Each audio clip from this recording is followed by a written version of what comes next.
Hello, the people. Today, I answer the question: the Roman Reigns can be the greatest of all time or not. 5 people have already clicked off the video by now. But let's start off, shall we? We'll start off with his title reign. It started with him pinning Braun Strowman to become Universal Champion. He paired himself up with Paul Heyman and was now Universal Champion. His first feud came against his cousin G.O.A.T, and I'm pretty sure we all thought this wouldn't be a big deal. But the storytelling here was very, very good. Roman Reigns' best feud since he turned heel. The storytelling was perfect here, the perfect storyline, and WWE booked it really, really well. Maybe because Jey Uso wasn't a big star, they didn't have any pressure to put the perfect storyline together. So that's why WWE got this spot on. After Jey Uso came Drew McIntyre, the second biggest star in the WWE. This was a one-match feud, it was a Survivor Series, and Drew McIntyre lost. Now, after this, we got Roman Reigns and Kevin Owens. A 3 pay-per-view feud, and I'm glad WWE did that. Or 3 show feud, should I say. 3-match feud. So I'm glad WWE did this, because the chemistry these two have is exceptional. All their matches 4+ stars. The one at TLC was good. The Christmas edition Steel Cage match, that was a good match as well. And then lastly the Royal Rumble. Even though with one botch, a major botch, it was a really, really good match. Then move on to the Elimination Chamber, where Roman took on the winner of the Elimination Chamber, D and B. Now he defeated DB in about a minute or something, and that was it for the Elimination Chamber. We move on to WrestleMania. Edge and the other guy, that is D and B. If he faced Edge and D and B in a triple threat match, where he would pin both of them at the same time and stack them and pin them for the first time in WWE history.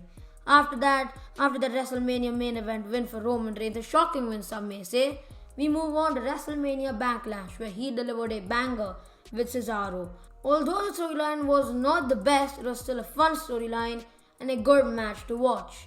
After WrestleMania Backlash, we got Roman Reigns vs Rey Mysterio in a Hell in a Cell match.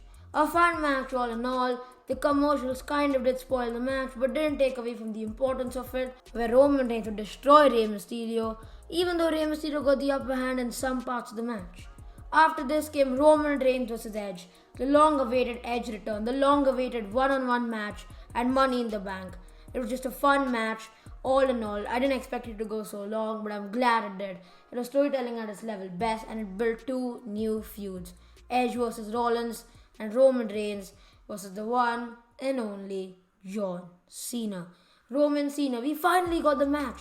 Of course the storyline was going to be great, right? No, it was not great. Hey Finn, how's it going, man?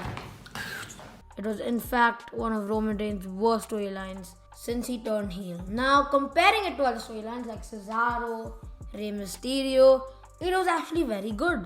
But the fact that it was Roman Reigns, John Cena, 2 megastars, and the storyline was about Finn Balor, the NXT 40-year-old, 2 megastars, and you put an NXT 40-year-old, a midget, between them.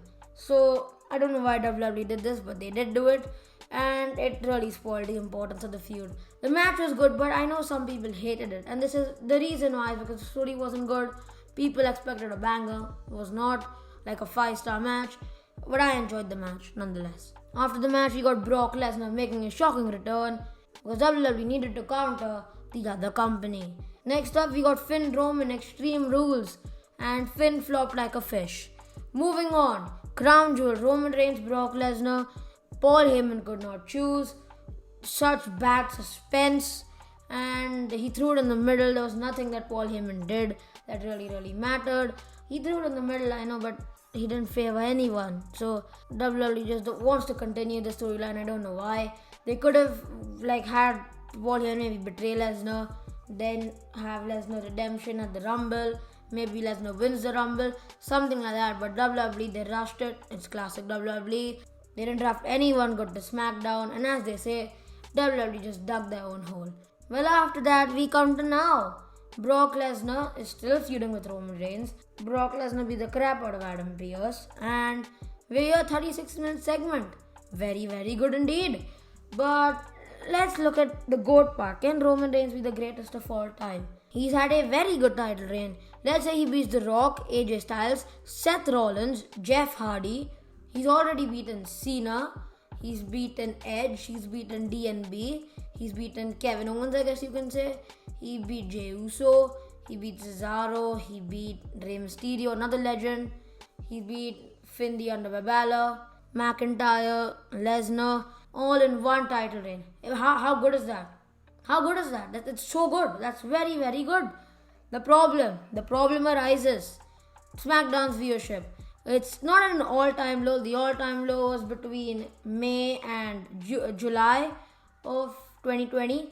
SmackDown was getting about 1.92 million. It even got 1.7 on a non-holiday episode. The lowest SmackDown's ever got on a non-holiday episode.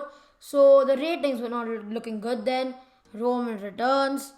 Ratings go up to 2.3, 2.2. They average 2.2 right now. So Roman has played a big difference in drawing 200,000 more viewers. That's actually very, very good. But is Roman Reigns mainstream? He's not. Look at The Rock. Look at Cena. They're mainstream. Look at The Rock. Everyone knows The Rock. You ask who The Rock is, they'll either say WWE wrestler and actor. They're gonna say either one or they're gonna say both. John Cena, they'll say WWE wrestler, now actor. But Roman Reigns, you ask somebody, 1 out of 10 people will know Roman Reigns. They'll be like, oh yeah, the new guy in WWE, the new guy everyone's talking about. And that's if they're a past wrestling fan. If they aren't a wrestling fan at all, like they don't know anything about wrestling, you ask them about WWE, they'll say John Cena, they won't say Roman Reigns.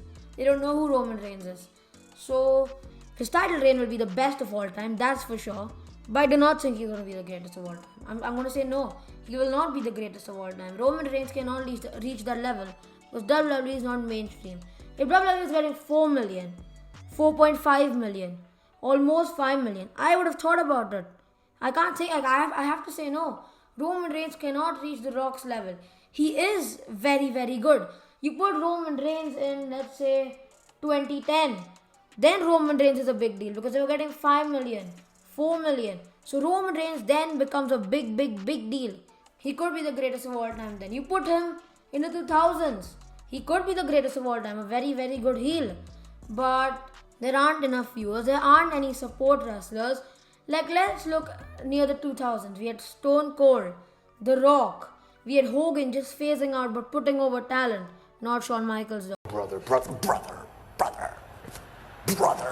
We had Shawn Michaels, Triple H, Edge, Kurt Angle, Eddie Guerrero. We had many wrestlers. Batista even, Randy Orton. So many wrestlers supporting the main guy. Who's supporting Roman Reigns? Seth Rollins, Edge, who is going to retire in like 1 or 2 years. AJ Styles is going to retire after another year.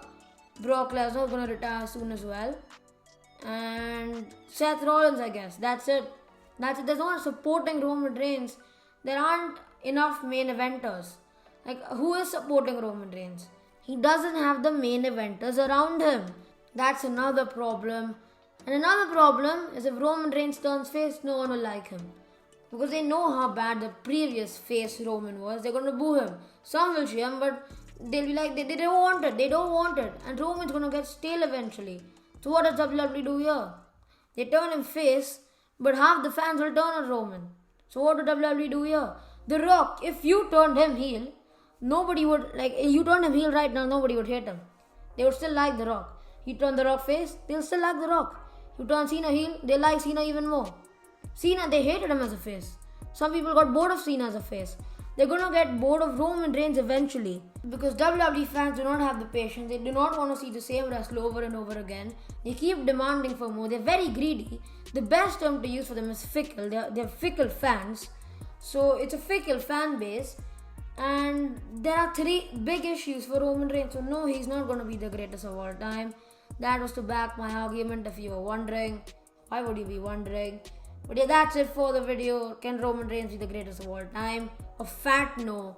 If he was in any other era with wrestlers supporting him, like wrestlers around him, main eventers around him, then yes, he could be the greatest of all time.